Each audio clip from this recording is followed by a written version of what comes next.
सम्पूर्णलाई नमस्कार। यो हो स्याङ्जा जिल्लामा रहेको चिउरीको भाइरल झोलुङ्गे पुल।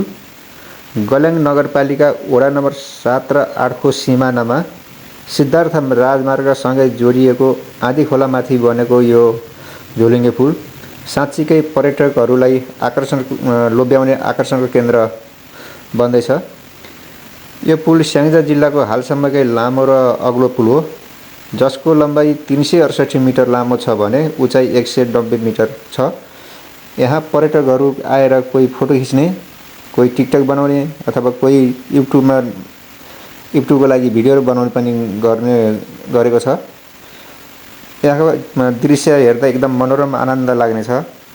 पारिपट्टि गयो भने मन्दिर पनि रहेको छ। म यो ठाउँमा आएँ, घुमफिर गरेँ, भिडियो बनाएँ है। हजुर पनि आउनुहोला, भिडियो बनाउनुहोला, फोटो खिच्नुहोला। हस्त, धन्यवाद।